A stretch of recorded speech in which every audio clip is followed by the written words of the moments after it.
hello good morning friends welcome to my channel Laluk blogger आज मैं आपलोকৰ ওচৰলৈ এটা ৰেচিপি আনিছো ৰেচিপিটো হৈছে বেসনৰ লাৰু আৰু বেসনৰ লাৰু মইনো কেনেকৈ বনাইছো তাকে দেখুৱাব বিচাৰিছো আহকচোন আমি ভিডিওটো আৰম্ভ কৰো এয়া মই বেসন লৈছো বেসন মই আধা বাউল লৈছো চেনি লৈছো মই এবাটি আৰু ঘিউ লৈছো ঠিক তেনেকৈ এবাটি আৰু ইয়াত লৈছো মই পিস্তা বাদাম আৰু এয়া লৈছো মই কিশমিশ এতিয়া মই প্ৰথমতে বেসনখিনি কেৰাহী এটাত ফ্ৰাই কৰি লম এটা গেছত কেৰাহী বহাই দিছো আৰু কেৰাহীখন অকনমান গৰম হৈ গৈছে আৰু ইয়াত এতিয়া মই দিম বেসনখিনি আৰু এইখিনি এতিয়া অকনমান ৰঙচুৱাকে মই ভাজি লম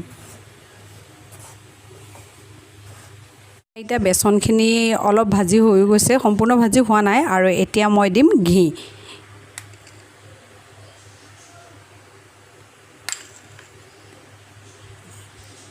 ঘি মই এতিয়া আধা বাটিতকৈ কম দিছো মই পিছত যদি আকৌ প্ৰয়োজন হয় তেতিয়া হলে মই আকৌ ঘি এড কৰিম আৰু এতিয়া ঘিৰ লগত মই আকৌ ভাজি লম এয়া এতিয়া মোৰ বেসনখিনি ঘিৰ লগত মিক্স কৰি হৈ গৈছে মানে ভাজি হৈ গৈছে আৰু এতিয়া ইয়াত এড কৰিম মই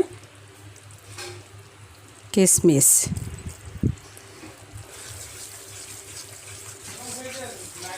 আৰু এইখিনি এতিয়া মই আকৌ ঠাণ্ডা কৰি লম একেবাৰে ঠাণ্ডা হোৱাৰ পিছতহে মই লাৰু বনাব পাৰিম গতিকে এইখিনি মই আৰু লৰাই থাকিম যদি লৰাই নাথাকো নহয় এই তেতিয়া হলে তলত লাগি যোৱাৰ চান্স থাকে মানে কেৰাহীটো গৰমে হৈ আছে যে যদি লাৰি নাথাকো তেতিয়া হলে কেৰাহী তলত লাগি যোৱাৰ চান্স থাকে গতিকে আপোনালোকে এনেকৈ লাৰি লাৰি ঠাণ্ডা কৰি ল'ব নতুবা ফেনৰ হাৱাত ঠাণ্ডা কৰি ল'ব এয়া মই এতিয়া বেসনখিনি ঠাণ্ডা কৰি ললো আৰু এতিয়া বেসনত মই এড কৰিম চেনি আপোনালোকে সোৱাদ অনুসৰি দিব আপোনালোকে যিমান মিঠা খায় সেই অনুপাতে দিব মই যিমান মিঠা খাওঁ সেই অনুপাতে দিছো গতিকে আপোনালোকে যিমান মিঠা খায় সেই অনুপাতেহে আপোনালোকে চেনি এড কৰিব আৰু এইখিনি এতিয়া মই ভালকৈ মিক্স কৰি লম আপোনালোকে বেসন গৰম হৈ থাকোতে চেনি এড কৰি নিদিব যদি গৰম হৈ থাকোতে চেনি এড কৰি দিয়ে তেতিয়া হলে এই বেটাৰটো একেবাৰে লিকুইড হৈ যাব আৰু আপোনালোকে লাৰু বনাব নোৱাৰিব মই যেনেকৈ দিছো ঠিক তেনেকৈ কৰি ল'ব মই এতিয়া বেসনখিনি লাডু বনাই লম আপোনালোকক দেখুৱাইছো এয়া মুঠি মাৰি মাৰি তেনেকৈ আৰু হাতৰ তলুৱাত মই গোল কৰি লম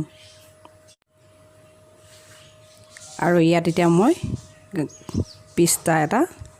পিস্তা বাদাম এয়া লগাই দিম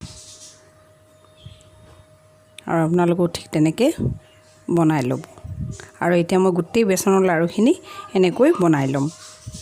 মোৰ এতিয়া বেসনৰ লাৰু ৰেডি হৈ গ'ল আৰু আপোনালোকে এনেকৈ ঘৰতে বনাই খাই চাব আৰু যদি মোৰ ভিডিওটো ভাল লাগিছে তেনেহলে লাইক প্লাস সাবস্ক্ৰাইব কৰিবলৈ নাপাহৰিব